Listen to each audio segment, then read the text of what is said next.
착한 며느리가 떠난 자리. 오늘은 3월 15일 금요일 오후 7시 32분입니다. 나는 습관처럼 날짜와 시간을 중얼거리며 핸드폰을 식탁 위 꽃병 뒤에 살짝 세워뒀다. 화면 속 빨간 점이 깜빡인다. 녹화 중. 지우야, 이게 뭐야? 미역국에 참기름을 이렇게 적게 넣으면 어떡해? 시어머니의 목소리가 부엌에서 들려온다. 나는 익숙한 듯 앞치마를 고쳐매며 대답했다. 어머님, 요즘은 건강 위해서 기름을 줄이는 게 트렌드래요. 트렌드. 며느리가 시어머니한테 트렌드 운운하는 게 말이 돼? 우리 집안 생일상에는 원래 이렇게 안 해. 핸드폰 카메라가 모든 걸 담고 있다. 시어머니의 표정, 내 움츠러드는 어깨, 그리고 거실 소파에 앉아 TV만 보고 있는 남편 준영의 뒷모습까지. 이게 내 결혼 생활의 전부다. 결혼식 날. 우리 며느리 정말 예쁘네요. 근데 좀 마른 것 같아요. 아들 낳으려면 살을 좀 찌워야 하는데. 결혼식장 대기실에서 시어머니 혜정 여사는 내 허리둘레를 제듯 손으로 감싸며 말했다. 난 그저 어색하게 웃었다. 엄마는 내 손을 꽉 쥐고 있었다. 애 낳는 건 좀 천천히 해도 되지 않을까요? 엄마의 조심스러운 말에 시어머니는 손을 내저었다. 에이 뭐려. 결혼하면 바로 해야죠. 나이 들면 애 낳기 힘들어요. 그때는 몰랐다. 이게 시작이라는 걸. 결혼 8개월 차. 지우 씨 병원 예약 잡아놨어요. 다음 주 수요일에 산부인과 가서 검진 받아보세요. 시어머니가 건넨 메모지에는 유명한 난임 클리닉 이름이 적혀 있었다. 어머니, 저희 아직 피임하고 있는데요. 뭐? 피임? 결혼해서 왜 피임을 해? 저희 둘이 아직은 경제적으로 준비가 안 돼서요. 준영이도 그렇게 하자고. 시어머니는 즉시 소파에 앉아있던 준영을 불렀다. 준영아, 너 피임하자고 했어? 준영은 난처한 표정으로 나와 시어머니를 번갈아 봤다. 그게 둘이 좀 더 여유를 갖자고. 여유? 결혼이 놀이야. 애를 낳아야 가정이 완성되는 거야. 당장 그런 거 끊어. 나는 그날 처음으로 화장실에 들어가 울었다. 그리고 생각했다. 이게 평생 계속되는 건가? 결혼 2년 차. 나는 매주 일요일 시댁에서 온 가족 식사를 준비했다. 시어머니는 내 옆에 붙어서 요리 하나하나에 간섭했다. 고기는 이렇게 써는 게 아니라 이렇게 써는 거야. 양념은 내가 만든 걸로 써야 맛이 제대로 나. 우리 준영이는 원래 국이 뜨끈뜨끈해야 먹어. 남편의 속옷까지 직접 개켜주고 싶어 하는 시어머니였다. 처음에는 시어머니가 아들을 사랑하시는구나 했지만 점점 깨달았다. 이건 사랑이 아니라 소유욕이었다. 지우야, 넌 왜 애를 안 가져? 벌써 2년이 넘었잖아. 검사 결과 둘 다 문제 없다고 하셨잖아요, 어머니. 그럼 노력을 안 하는 거지. 요즘 젊은 애들은 다 그래. 편한 것만 찾고. 그날 저녁 준영에게 말했다. 여보, 어머니가 너무 심하신 것 같아. 애 낳는 것까지 간섭하시는 건. 엄마가 원래 그래. 좀 참아줘. 우리 잘 해내고 있잖아. 잘 해내고 있다고? 나만 참고 있는 거잖아. 그럼 어쩌라고? 엄마한테 대들라고? 준영은 짜증을 내며 방을 나갔다. 나는 그날 밤 처음으로 스마트폰에 음성 녹음을 시작했다. 오늘도 시어머니에게 아이 안 낳는다고 구박받았다. 남편은 나 편을 들지 않는다. 나는 점점 이 집에서 투명인간이 되어간다. 결혼 3년 차, 지우야, 이번 추석에는 우리 집에서 차례상 받으러 와야 해. 어머니, 작년에도 여기서 했잖아요. 올해는 친정에도 좀. 친정은 언제라도 갈 수 있지. 명절엔 시댁이 우선인 것도 모르니? 나는 더 이상 참지 않기로 했다. 아니, 정확히는 다른 방식으로 싸우기로 했다. 추석 당일 나는 차례상을 준비하면서 실수를 연발했다. 어머, 대추가 모자라네요. 제가 사오는 걸 깜빡했어요. 뭐? 대추를? 차례상에 대추가 빠지면 어떡해. 죄송해요. 다음부터 조심할게요. 그리고 나무를 과하게 짜게 만들었고 저는 일부러 좀 태웠다. 이게 뭐야? 전이 왜 이래? 죄송해요, 어머니. 제가 요리를 잘 못해서. 시어머니는 분노했지만 내가 계속 사과만 하니 뭐라 할 말이 없었다. 나는 그날 깨달았다. 완벽한 며느리 코스프레를 그만두면 오히려 덜 혼난다는 것을. 나는 스스로를 비급 며느리라고 부르기 시작했다. 지우야, 이번 주말에 우리 친척 모임 있어. 준비 좀 해놔. 어머니, 저 그날 회사 워크샵이에요. 워크샵? 그거 빠지면 안 돼? 네, 필수 참석이에요. 거짓말이었다. 나는 그날 친구들을 만나 처음으로 속을 털어놨다. 언니, 이혼하고 싶어. 친구 수진이 내 손을 잡았다. 지우야, 증거 모아. 요즘은 증거가 있어야 해. 너 이런 식이면 가스라이팅 당해. 증거? 녹음, 영상, 카톡. 다 남겨둬. 언젠가 쓸 날 올 거야. 그날부터 나는 본격적으로 기록을 시작했다. 결혼 4년 차, 지우야, 너 언제까지 애 안 낳을 거야? 우리 준영이 나이가 벌써 35이야. 어머니, 제가 원해서 안 낳는 게 아니에요. 그럼 뭐가 문제야? 병원에서 이상 없다고 했잖아. 타이밍이 안 맞아서요. 저희도 노력하고 있어요. 노력? 노력은 무슨? 그냥 게을러서 그런 거지. 나는 식탁 위에 놓인 핸드폰이 모든 걸 녹화하고 있다는 걸 알고 있었다. 어머니, 그런 말씀은 너무 상처예요. 상처? 나는 며느리 위해서 하는 말인데 그게 상처야. 요즘 젊은 애들은 다 유리멘탈이야. 그날 밤 나는 쌓여있던 영상들을 보며 편집을 시작했다. 처음에는 그냥 나만 보려고 만든 거였다. 내 삶의 기록. 내가 미친 게 아니라는 증거. 하지만 편집을 하면서 생각이 바뀌었다. 이건 나만의 문제가 아니야.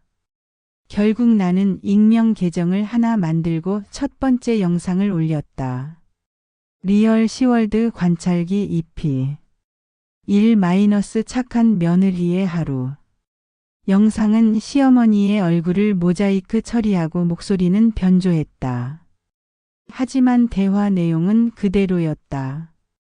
첫날 조회수 1200회, 일주일 후 15만 회, 한 달 후 230만 회. 댓글은 폭발했다. 나만 이런 거 아니구나. 완전 우리 시어머니인데요. 이거 정서적 학대 아닌가요? 며느리도 사람인데. 나는 계속 영상을 올렸다. EP 3- 명절 전쟁. EP 7- 아들 낳아야 한다는 아빠. EP 12- 남편의 침묵은 공범이다. 시어머니는 인터넷을 안 했다. 하지만 어느 날 결국 시누이가 알게 되었다. 울케, 이거 혹시 우리 집 얘기예요? 시누이가 핸드폰을 들이밀었다. 내 영상이었다. 이게 뭐예요? 이 영상에 나오는 아줌마. 엄마가 하는 말이랑 똑같은데요. 설마 올케가? 에이, 제가 왜 그런 걸 올려요? 비슷한 시어머니들이 많은가 봐요. 신우이는 의심스러운 눈빛으로 나를 봤지만 증거가 없었다. 지우야, 내년에는 정말 아들 낳아야 해. 딸도 좋지만 우리 집안은 대를 이을 아들이 필요해. 나는 와인잔을 내려놓았다. 어머니, 21세기인데 무슨 대를 잇고 자시고 하는 게 있어요? 뭐? 내가 지금 뭐라고 한 거야? 저는 아이 낳는 기계가 아니에요. 그리고 딸도 아들만큼 소중해요. 이게 지금 시어머니한테 대드는 거야. 준영이 급하게 끼어들었다. 지우야, 왜 그래? 엄마한테 사과해. 뭘 사과해? 내가 잘못한 게 뭔데? 엄마 기분 상하시게 말한 거. 엄마 기분은 생각하면서 왜 내 기분은 안 생각해? 그날 나는 처음으로 시댁 식사 자리를 박차고 나왔다. 그리고 그날 밤 마지막 영상을 편집했다. 리얼 시월드 관찰기 파이널 마이너스 착한 며느리를 그만둡니다. 이번에는 모자이크를 조금 덜 했다. 시댁 거실 명절 상차림, 시어머니의 뒷모습. 아는 사람은 알아볼 수 있게. 며칠 뒤 시어머니의 전화가 빗발쳤다. 지우야, 너 그 영상 올린 거 너지? 무슨 영상이요, 어머니? 거짓말하지 마. 신우이가 보여줬어. 우리 집이랑 똑같잖아. 인터넷에는 비슷한 사연이 많나 봐요. 너 맞잖아. 당장 내려와. 나는 전화를 끊었다. 그리고 준영에게 문자를 보냈다. 나 친정에 있을게. 당분간 연락하지 마. 시댁 전체가 발칵 뒤집혔다. 신우이의 친구들, 시어머니의 친척들, 심지어 교회 사람들까지 그 영상을 보기 시작했다. 혹시 혜정 씨 댁 며느리 얘기 아니에요? 목소리 변조했는데도 뭔가 비슷한데. 명절 때 차례상 준비하는 장면 혜정 씨 댁 거실이랑 똑같던데요. 시어머니는 교회에 나가지 못했다. 사람들의 수군거림이 두려웠다. 시아버지가 처음으로 나섰다. 준영아, 내 아내한테 뭐라고 좀 해라. 이게 뭐 하는 짓이야. 아빠, 제가 말을 해도 안 들어요. 그럼 이혼해. 저런 며느리 필요 없어. 하지만 준영은 대답하지 못했다. 영상 속에는 자신의 모습도 있었다는 걸 알고 있었으니까. 소파에 앉아 TV만 보던 남편. 아내 편을 들지 못하는 남편. 엄마 눈치만 보던 남편. 결국 준영이 친정집 앞에 찾아왔다. 지우야, 제발 나와줘. 우리 얘기 좀 하자. 할 얘기 없어. 영상 내려. 제발. 엄마가 너무 힘들어 하셨어. 나는 5년 동안 힘들었는데. 알아, 내가 잘못했어. 내가 엄마한테 말할게. 그러니까 영상만 내려줘. 나는 문을 열었다. 준영의 얼굴은 초췌했다. 여보, 나 한 번만 더 믿어줘. 이번에는 진짜 내 편 들게. 넌 맨날 그랬어. 한 번만 더, 조금만 더 참아줘. 근데 변한 게 뭐가 있어? 이번에는 진짜야. 엄마한테도 얘기했어. 앞으로는 우리끼리만 살자고. 이혼하자고? 응. 다음 달에 집 구할게. 나는 잠시 흔들렸다. 하지만 곧 고개를 저었다. 너무 늦었어, 준영아. 뭐가 늦어? 지금이라도 하면 되잖아. 넌 이해 못해. 나는 5년 동안 매일 죽는 연습을 했어. 내 감정을 죽이고, 내 의견을 죽이고, 내 자존심을 죽이고. 근데 이제 와서 분가하면 다 된다고? 그럼 진짜 이혼하자는 거야. 나는 대답 대신 그에게 서류 봉투를 건넸다. 변호사 선임했어. 협의 이혼하자. 위자료는 안 받을게. 지우야, 나 이제 지쳤어. 더 이상 착한 며느리 하기 싫어. 이혼 조정이 시작됐다. 변호사 사무실에서 첫 미팅을 가졌을 때 변호사는 내 손에 들린 USB를 보며 물었다. 이게 증거 자료인가요? 네. 2년치 녹음 영상 파일이요. 날짜별로 정리돼 있어요. 변호사는 놀란 표정을 지었다. 이 정도면 위자료 청구 충분히 가능합니다. 정서적 학대가 명확하게 드러나네요. 하지만 나는 고개를 저었다. 위자료는 필요 없어요. 그냥 깨끗하게 끝내고 싶어요. 하지만 돈을 받으면 제가 또 그 사람들한테 묶이는 거예요. 저는 완전히 자유롭고 싶어요. 준영은 재산 분할도 위자료도 내 말대로 했다. 이 일을 제기하지 않았다. 아마 빨리 끝내고 싶었던 것 같다. 아니, 어쩌면 미안함이었을까. 조정 과정에서 준영은 계속 나를 쳐다봤다. 그 눈빛에는 후회, 미안함, 그리움이 섞여 있었다. 하지만 나는 그의 눈을 마주치지 않았다. 더 이상 그 감정들이 내 마음을 흔들지 못하게. 시어머니는 한 번도 직접 나를 찾지 않았다. 대신 시누이를 통해 전원을 보냈다. 올케 엄마가. 그래도 할 말이 있으시대. 무슨 말이요? 그게 사과하고 싶으시대. 이제 와서요. 시누이는 난처한 표정을 지었다. 올케 마음은 이해해. 근데 엄마도 나름 준영이 생각해서 그런 거였어. 방법이 잘못됐을 뿐이지. 나쁜 의도가 아니면 괜찮은 거예요. 나는 5년 동안 사람 취급 못 받았어요. 그리고 신우도 마찬가지예요.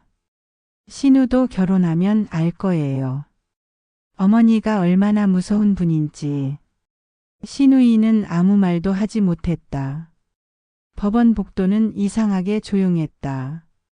이혼 확정 도장이 찍힌 서류를 받아드는 순간 내 손이 떨렸다.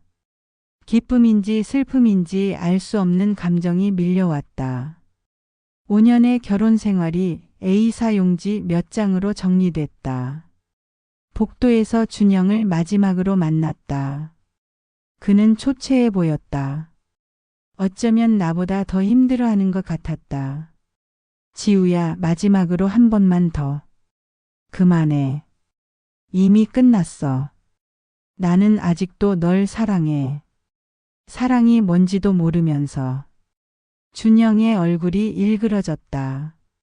나도 노력했어. 정말로. 내가 한 노력은 그저 중립을 지키려는 것뿐이었어. 그건 노력이 아니라 비겁함이야. 그럼 나는 어떻게 해야 했는데? 나는 잠시 말을 멈췄다. 그리고 조용히 말했다. 나를 선택했어야지. 엄마가 아니라 아내인 나를. 가족이 아니라 내 편을. 지금이라도 늦지 않았어. 다시 시작하자. 준영아, 너는 여전히 모르는구나.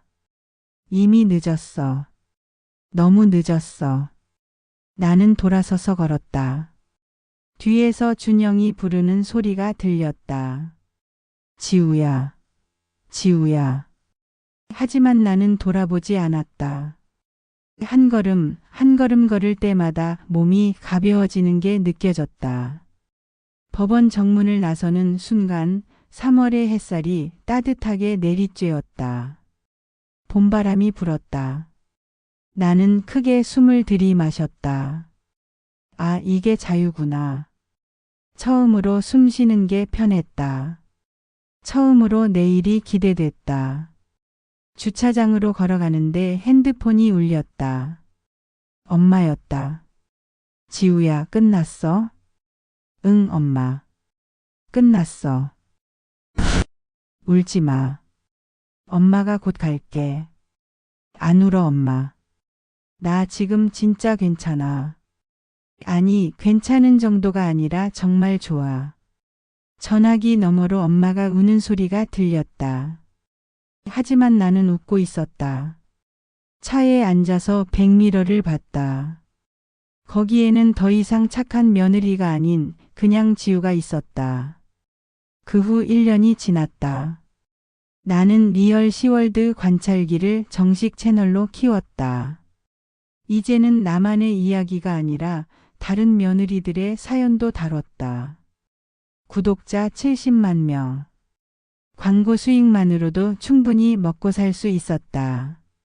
무엇보다 좋은 건 내가 나 자신으로 살 수 있다는 것이었다. 아침에 일어나서 누구 눈치를 볼 필요도 없었고 내가 먹고 싶은 걸 먹고 하고 싶은 걸 했다. 어느 날 우편함에 손편지가 들어 있었다. 지우에게 이 편지를 쓰기까지 정말 오래 걸렸어. 내가 얼마나 힘들었는지 이제야 알겠더라. 영상들을 다시 보면서 내 모습을 봤어. 얼마나 너를 힘들게 했는지, 얼마나 너를 사람이 아닌 며느리로만 봤는지. 나도 며느리 시절이 있었어. 우리 시어머니한테 똑같이 당했지. 그런데 왜 너한테 똑같은 짓을 했을까? 그게 당연한 거라고 배워서 그랬나 봐. 미안하다. 너무 늦은 거 알아. 용서 안 할 거라는 것도 알아. 그냥 말하고 싶었어. 미안하다고. 너는 좋은 며느리 이전에 좋은 사람이었는데 그걸 몰라봐서 미안해. 건강하게 살으렴. 내 인생 찾아서 행복하게 살길 바랄게. 마이너스 혜정. 나는 편지를 읽고 한참을 가만히 앉아 있었다. 눈물이 날 것 같았지만 나오지 않았다. 화가 날 것 같았지만 그것도 아니었다. 그냥 텅 비어 있었다. 나는 편지를 서랍에 넣었다. 답장은 쓰지 않았다. 며칠 후 친구 수진이 물었다. 답장 안 보내? 응. 왜? 그래도 사과했잖아. 수진아, 어떤 관계는 끝난 게 답이야. 용서해주고 다시 관계 회복하는 게 항상 정답은 아니거든. 그래도 미안하다는데. 글쎄, 나도 꽤 오래 생각해 봤는데 5년 동안 나를 죽인 사람이 이제 와서 미안하다고 하면 나는 살아나나 싶어. 내 지나간 20대는 누가 보상해 주냐. 그동안 다쳐온 내 마음은? 수지는 더 이상 아무 말도 하지 못했다. 나는 새로운 영상을 올렸다. 안녕하세요, 여러분. 2년 동안 이 채널을 사랑해 주셔서 감사합니다. 많은 분들이 궁금해 하시더라고요. 시어머니와 화해했냐고. 시어머니가 변했냐고. 네, 시어머니는 사과하셨어요. 진심이 담긴 편지도 보내셨죠. 그런데 여러분, 저는 답장하지 않았어요. 이상한가요? 냉정한가요? 아니요. 이게 저의 선택이에요. 어떤 관계는 끝내는 게 서로를 위한 거예요. 용서하고 화해하는 게 항상 아름다운 건 아니에요. 저는 이제 더 이상 그 가족의 며느리가 아니에요. 저는 그냥 저예요. 착한 며느리 코스프레는 여기서 끝입니다. 여러분도 누군가의 착한 무언가가 되느라 자신을 잃지 마세요.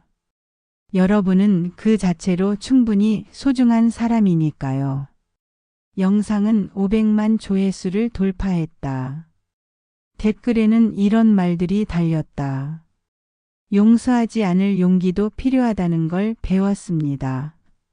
착한 며느리 그만둡니다. 저도. 덕분에 힘을 얻었어요.